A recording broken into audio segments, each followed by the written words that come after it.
Здравейте, YouTube! Здравейте, YouTube! Знам, че на много от вас тази поредица какво си купихме от е любима и днес си взехме доста неща, пазарихме. Не беше го, се пазарувахме. Вече нощта. Да, тази дума вече я знам. Знаме и как се пише дори. Така че ще ви покажем какво си купихме от знаете кой магазин. Започваме с торба номер 1. Като искам да кажа, че това е най-обилното пазаруване, което сме правили в този магазин, може би. Така че седнете, облегнете се и гледайте идеи за тези от вас, които нямат идея какво да ядат. Какво е това? Ами, въглехидрата. Браво, браво! Искаш ли да си ги разпределяме? Тук ще слагаме въглехидратите. Само гледай да е в кадър, защото май не е в кадър. Добре, е така. Имаше такава шега, където момче и момичета насреща и той пита протеини, мазнини, въглехидрати и дали тя ще отговори. Така че много добре, това е въглехидрат, а иначе това е хляб от пекарната на Lidl. Паста, тя е... Това е песто сос. По-скоро е тук, ще слагаме. Тук ще слагаме мазнините. Евелина има идея да ги разпределим. Плодове, банани, къде ще ги наредиш? Тук, при въглехидрата. Това е замразено броколи. Да, отново тук. Картофи. Чакай, тук имаше пак. Ето още картофи. Какао! Нали бълкваш? Още какао, още картофи, още въглехидрат, чушки, спагети, любимата ни горчица. Тя къде?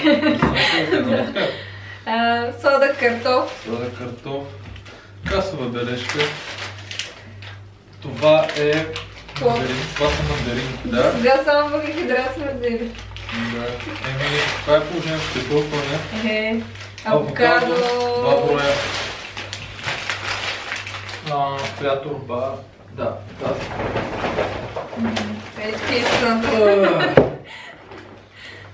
Удря на камък. Тук имаме още броколи. Слагам ги направо тук. Между другото, тези покупки ги взехме с ваучери и Вика може да сподели откъде ги имаме тези ваучери.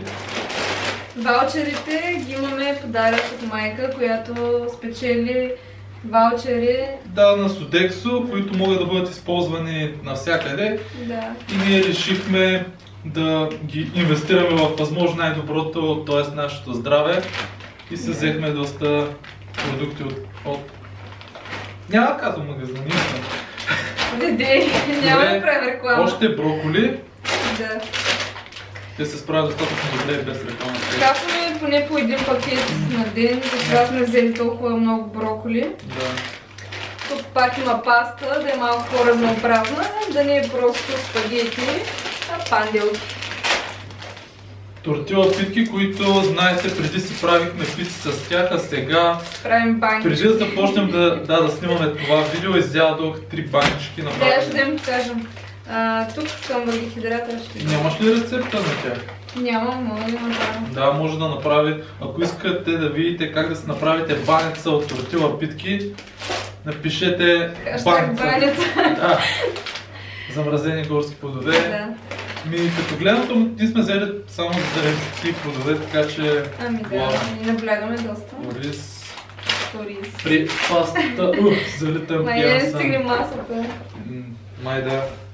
Ето протеин! Най-накрая вече протеин, да. В нова опаковка. Изваря. Пак. Това е цвекло, тъй като много обичам салатата от моркови, свекло и ябълки. И затова взимаме от това червено свекло. Взехме си някакъв мед от там също. Да, български полифлорен, не съм пробвала. Още банани. Но вътре, като ги показваш, моркови за салатата. Тук. О, ето е турбата с протеина. Да, тя е отделно.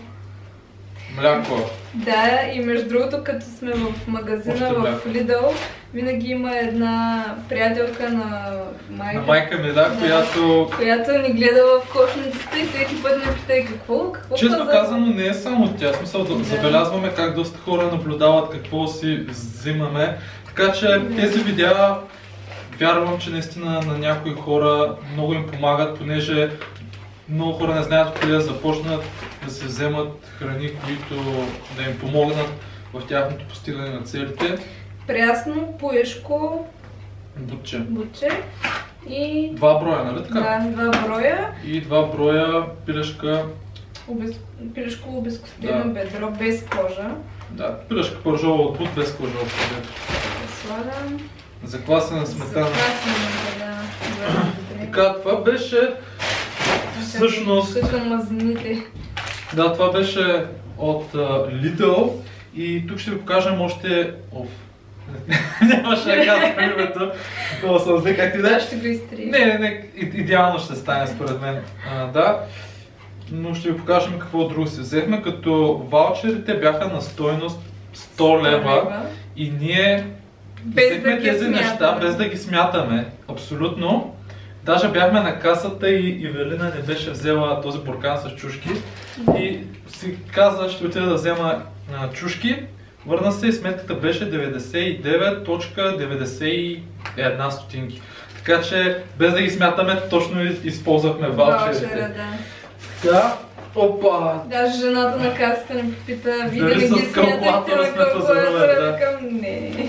Честно казано, ето това пак е според мен добър пример, че когато ние взимаме по принцип такива неща и сега си ги взехме, да, от някои сме взели малко повече количество и както с калориите в един момент ги нацелваш, така стана и с пазаруването. Тези продукти, които ще ви покажем тук, са от Зеленчук, Плод и Зеленчук, магазин за Плод и Зеленчук. Взехме си домати, взехме си ядки, мисля между другото започна да хапвам доста ядки, понеже апетитът ми не е много добър в момента и искам да хапвам повече мазнини и да, в случая храните, които имат мазнини, са по-калорични. Така че това няма да го държа повече, оставям, това са лешници. Лешници, да. Тук ли да ги оставя? Да, при мазнините. Да. Това е грейпфрут. Грейпфрут. Упс. Орехи. Орехи, мисля, че са сурови. Сурови са, да. Бадеми. Ябълки. Ябълки са доста стабилни. Още лешници. Забележете колко плодове и зеленчуци това портокали. И последният продукт е краставици. Не мога да ги сканам от това. Ето, какво ще кажа? Тук ги служи. Но, да, знаеш, според мен нещо такова трябва да изглежда. Май сме прекалили малко с зеленчуците, но да, една част от тях са замразени, така че можем да ги държим замразени, докато използваме спанак. Аз не съм казал спанак, ти каза? Да, бейби спанак. Има много зеленчуци. Сега знам, че отдолу на клипа ще кажат много малко протеин. Да, сега протеина, къде са яйцата, изварата само това ли е. Нали знаете, това е, отидохме и взехме тези неща, понеже другите ги имаме вероятно или предстои да ги вземем. Така че, надявам се видеото да ви е помогнало, да ви е дало идеи, как освен да следим, защото да следим нашите калории си е важно, не е задължително, но със сигурност това знание, че можем такъв тип храна да я вкарваме в определеното количество, би ни помогнало, защото не е важно само да се храним качествено, както виждате, това е супер, но ако изям тези ядки наведнъж, това са супер много калории, а много хора взимат и това цялото и го изяждат наведнъж, което това е... Като междинна закуска. Да, това е 100 грама. Вижте, направо е нищо, това е една шепа ядки. Но със сигурност аз това няма да го изям наведнъж, а и дори да го изям, например, аз имам нужда от много калории. Нали, не съм, да кажем, жената, която е 1,55 и е 60 кг, 70. Така че имайте го предвид и затова аз съм за баланса между количество и качество. Виждате, избрали сме възможно така да се каже, най-качествените храни. Да, има някои, които са преработени, но естествено това в днешно време е много трудно да избягаме от него. Не правете компромис с здравето си. Това беше от нас. Абонирайте се за канала. Гледайте между другото предното видео, което е за ръце и ще се видим в следващото видео. И имата.